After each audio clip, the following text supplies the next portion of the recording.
Greetings! I am Herbert Erpaderp, and today we're going to look at the entries for the At the Movies group build that has just ended on my Discord server, which you should join for reasons.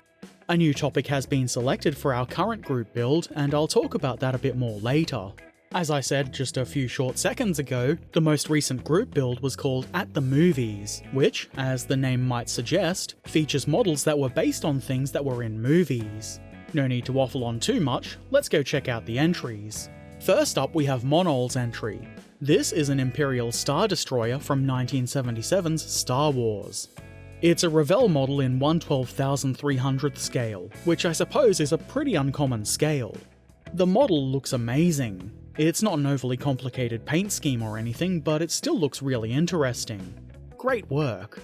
SpaceFan247 submitted this PBR Street Gang from 1979's Apocalypse Now.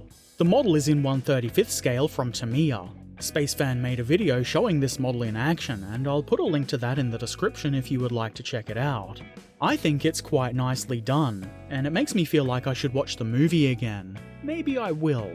SpaceFan had a second entry, again from Apocalypse Now.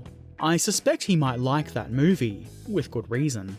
Anyway, it's a 1/285th scale diorama of the Ride of the Valkyries scene. Very cool. These are tiny little 3D printed helicopters. Both entries are quite good.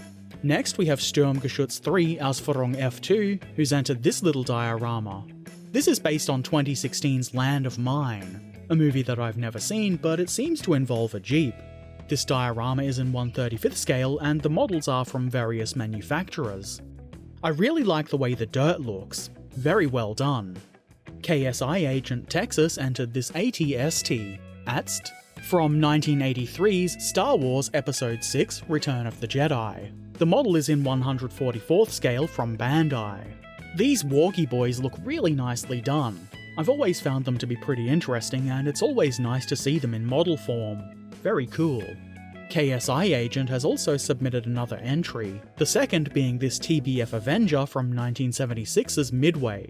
The kit was from Revell and is in 1/72nd scale. I'm kind of amused by the arrow decals, which seem to suggest that the plane should be going forward and upward. That's probably not really what they mean. Sunny Deasy entered this Tiger 113 from 1970's Kelly's Heroes. It is a rather silly looking tank, but it's kind of endearing in its own way. This is another movie I feel like I should watch again. I think you've done a really good job painting this metal and resin 28mm scale tank from Warlord Games. Keep up the good work. Sliberian has submitted his Snowspeeder, which appeared in 1980's Star Wars Episode 5 The Empire Strikes Back. The model is in 1/52nd scale by Revell. This is a nice, neat looking model, very speedery, and I rather like that you can see the occupants through the windows. Also, I'm quite pleased with how much Star Wars stuff was submitted. Name Redacted entered this Tiger tank, Dead Snow, from 2014's Red vs. Dead. This awesome looking tank is a 15mm scale model from Battlefront. This is based on a movie I'm unfamiliar with, but I really like how it looks anyway. The dirty, muddy effect on it is rather nice. Sneaky Zaku submitted this amazing USS Enterprise. This represents the ship seen in 1979's Star Trek The Motion Picture. The model is from Polar Lights and it's in 1/1000th scale. Sneaky has done a really great job with this, and I quite like that the deflector dish lights up. That's really cool. This amazing work has inspired me to start on my own Star Trek models now. And by now I don't mean immediately, but soon. Space Monkey submitted a non-space related model. This is Viper's A4F Skyhawk from 1986's Top Gun. Just the mention of that movie puts Danger Zone by Kenny Loggins into my head, so thanks for that. The model is in 1/72nd scale from Italeri, and Space Monkey has done a great job painting it up.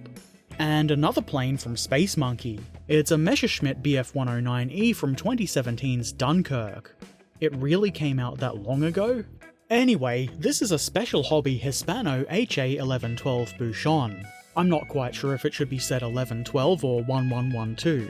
I'm sure most of you are aware that the Bouchon is a licensed version of the Bf-109 built in Spain, and it's what they used in the movie to represent the Bf-109, so it is a screen-accurate model.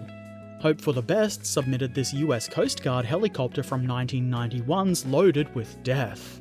The model is a 15mm scale Hind D from Battlefront. Why is a hind painted in the US Coast Guard colours? Well, from what I understand, the movie is Russian, or at least from that part of the world, and they were probably just using what they had available to them. Either way, I think it's a very interesting subject, and it's obviously very well done. The Vika entered Oddball's Sherman from 1970's Kelly's Heroes. We had the Tiger, so why not also have the Sherman? Makes sense to me. This model is a 15mm scale Battlefront Sherman with additional parts added by the Vika. Very nice work. Topher 13MW entered this Afrika Korps Panzer from 1970's Patton.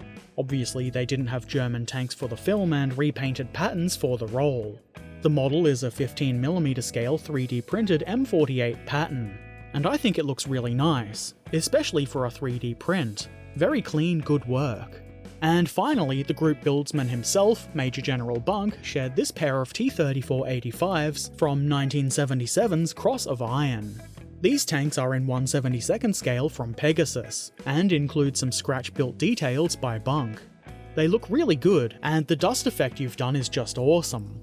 Okay, so that's all the entries I'm aware of. There are of course no prizes, this group build is just for fun, though I guess the satisfaction of getting a model done within a time frame and sharing the results with others is kind of a reward itself. Maybe. Either way, there is a new group build running, and it's just started, so you do have plenty of time to enter if you want to. The topic is 1939, and to quote from the post you can find in the pins of the group build channel, any vehicle, unit, weapon and famous individuals as they were in the year 1939 can be entered. Entrants are allowed to depict their entries exactly as they are shown in the archives, photos and other historical records, but they are also allowed to enter them by what is feasibly possible for them to have appeared like at any point that year, using real evidence as a point of comparison. Entries can be in any scale, but no what-if or alternate history entries will be counted. The build began on the 23rd of August, 2019 obviously, and will run until the 23rd of October, also 2019. You may submit 2 entries. If you have any further questions, check the pins on the group build channel on Discord. Let us know what you're building and feel free to share progress pictures. Personally, I rather enjoy seeing those. And when your entry is complete, please post it in the group build images channel, along with some other information about your entry like the scale, manufacturer, your inspiration, and anything else about it that might be interesting. Also, because this just seems to keep coming up, it is a group build. Emphasis on build. You have to build the model within the time frame of the group build. You can't just grab a completed model from your collection and enter that. That's not how it works. I look forward to seeing all the entries. There's already been some pretty good stuff posted. If you're not already on my Discord server, there's a link to that in the description, so come join, it's free. Also, don't forget to subscribe, follow, ring the bell and all the other things you do on YouTube and social media, for which there are links in the description. You can also find the YouTube members join button down there somewhere. And as always, I shall return soon, so until then, be excellent to each other and thank you for watching. Farewell.